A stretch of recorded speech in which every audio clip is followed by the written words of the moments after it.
in a world where cinema reigns supreme. Join us on an epic journey through the silver screen. Welcome to What's New with Stu, a movie review, with your host Dave Stewart, a video podcast where every frame tells a story. Get ready for insights, laughs, and film debates.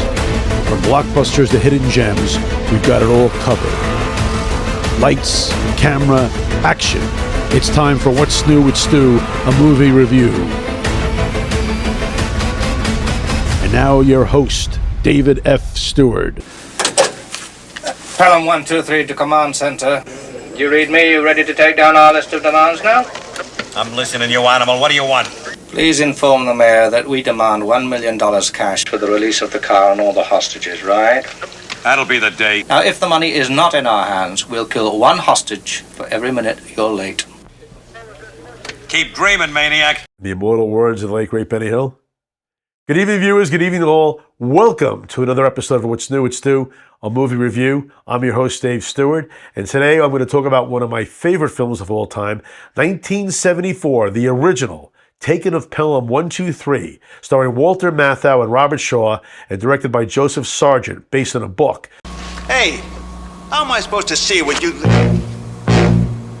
Holy God, what do you want? I'm taking your train.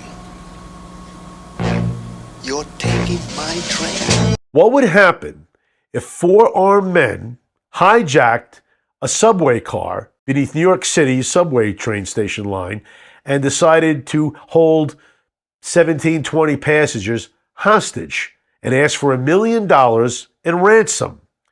Interesting idea, huh? Why would anybody hijack a subway car? How are you going to get out of there? 1:23 p.m. A crowded subway train starts its run from Pelham Station in the Bronx. 1:45 p.m. Four desperate, heavily armed men seize control of the train. Open the door or I'll blow your head off. Taking 17 people as hostages. Your attention, please. Now then, you'll all remain seated. Anybody who tries to rise is going to get shot. I do hope I have made myself understood. And that's what this film attempts to show, the why and how, as Walter Matthau works for the transit police. And he's at work one day, nothing much going on, and they realize that one of the subway cars has been hijacked by Robert Shaw, who leads the gang of four men. Robert Shaw, of course, who played Quentin Jaws, is excellent in this role as a English villain, I guess you would say, who's very polite and gentlemanly like what he wants to be, but obviously he is a killer. And he goes against the character of Zachary Garber, played by the great Walter Matthau, who could do everything. He could do comedies, he could do drama, and he's excellent in this role as Lieutenant Zachary Garber. Pelham 123, come in, please. This is Pelham. Identify yourself, please. Oh, this is Lieutenant Zachary Garber of the Transit Police. Identify yourself, please. I'm the man who stole your train. Well, sir, there is no way you can get away with this. You are underground in a tunnel. Why do you concern yourself with that? Now, the one great thing about this film, there's a lot of great things, is that it was shot in and around New York City. You could see, you could hear, you could smell New York City when you watch this movie. It's not one of these movies that a lot of times they try to fake the locale. You know, you can always tell. This was shot in New York, and it's brilliantly done. I'm sure they had to close down a lot of streets in New York, and of course they do that all the time now. But it just feels like a New York movie. It's really wonderful in that regard. But it plays it very realistic. It's not a farce, which is what the remake, and I'll get to that in a second, does. The original plays it very, very straight. Your attention, please. Ladies and gentlemen, might interest you to know the city of New York has agreed to pay for your release. Excuse me, sir. Would you mind telling us now how much you're getting? Why is that of interest to you, sir? Well, a person likes to know his worth. A lot of stuff is not exaggerated. What the hell's that? That's what Marino's been trying to tell you. Southbound local. He's laying down between 28th and 23rd Street. What the hell for? Don't know it. How long? Couple, 3 minutes. Command 7's been trying to raise him, but so far he don't answer his phone. Jeez, Cass, why don't he answer his radio? Get easy. No, it's been too long. Maybe his radio's busted and the son of a bitch is too lazy to climb down and use a telephone. I'm gonna write him up for this, goddammit. I'm gonna have his ass. And I won't tell you what happens at the end, but they come up with a real reason what the plan is, how they plan, because the cops couldn't figure out how they're going to get out of there. They're surrounded by cops. They're in a tunnel. Doesn't make any sense, but they have a plan. It is now 2:47. That means you have got 26 minutes. Hey, wait a minute, pal. Wait a minute. We agreed to pay you the money. Now turn your clock off, will you? 26 minutes. Look, pal, your instructions were complicated. The money has to be counted, stacked, tied, transported uptown. It just isn't physically possible. You'd be surprised what's physically possible. Your clock's running.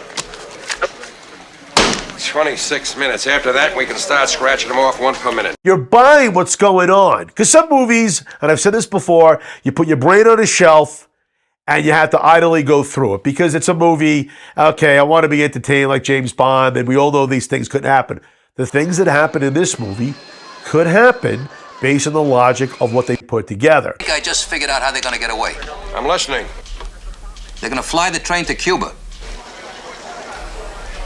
You're a sick man, Rico. Now, one of the best scenes of the film is the scene where they go to the mayor in Gracie Mansion. He's sick. He's supposed to be like Ed Koch, the real mayor of New York at the time. He looks just like him, the actor. His wife is Doris Roberts, who played the mother in Everybody Loves Raymond, who's very funny. And Tony Roberts, well, he steals every scene he's in, is the mayor's assistant. He's funny, he's ironic, he's sarcastic, he's hysterical. You can cut out the whole scene with the mayor, and you would still have a great movie, but thank God you don't. All right, Al. You've heard from the three wise men. Now, what do you say? What are they going to say, Warren? They who? Who? Everybody. The press, the man on the street. He means the voters. You know what they're gonna say. The Times is gonna support you. The News is gonna knock you. The Post will take both sides at the same time. The rich will support you. Likewise, the blacks and the Puerto Ricans won't give a shit. So come on, Al. Quit stalling. You stop bullying everybody, Warren. This is supposed to be a democracy. Al, quit farting around. We've got to pay. Jesse, what do you say? I know $1 million sounds like a lot of money. But just think what you're going to get in return. What? 18 sure votes. That's very, very funny, and I love both of them in this very small role of a performance and what is a very highly entertaining film. I won't tell you what happens at the end, but to me, this is one of the greatest final shots in film history. You're like, Dave, give me a break. This is a movie I never even heard of. Let's be honest. This is a movie that most people, I'm sure, have never... And if you did hear of it, you're thinking of the remake, which I'm going to talk about in a second.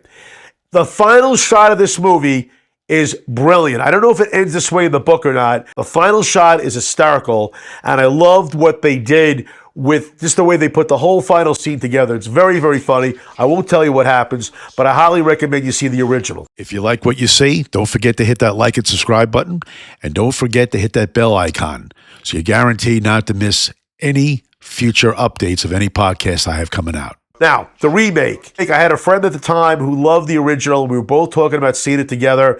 We ended up not seeing it together. I didn't go to the movies. The reviews were bad. I saw it on video. It's terrible. Okay, I'm going to need the R train to switch over to the express tracks at 34th Street.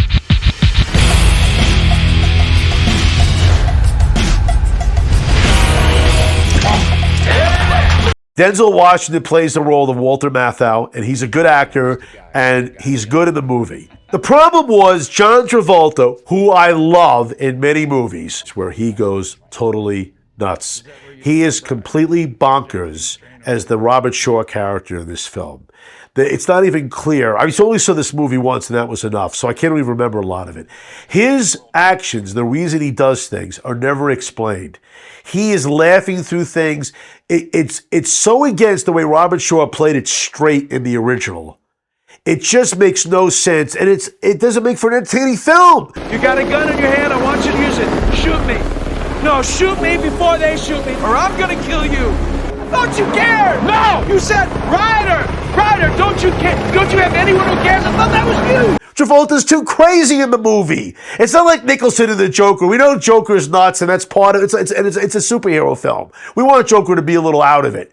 This is supposed to be a serious film of what would happen if armed men hijacked a subway car, and Travolta is so over the top. It's so ridiculous. Don't even waste your time. And another thing they wasted too is James Gandolfini. He plays the mayor. You said you had a deal for me. Yeah, I do have a deal. He has nothing to do.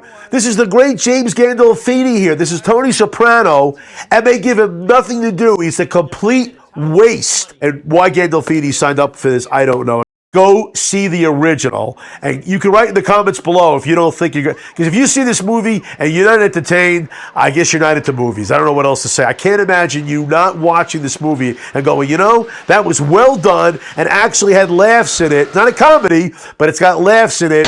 I'm going to tell you, I'll be right out. I hope he washes his hands before he opens the door. And it's very well done. So go see The Taking of Pelham 1, 2, 3, the original, with the great Walter Matthau and the great Robert Shaw, and the immortal words of the late great Benny Hill. Good night, viewers. Good night, all. We'll see you next time, and we'll see you at the movies.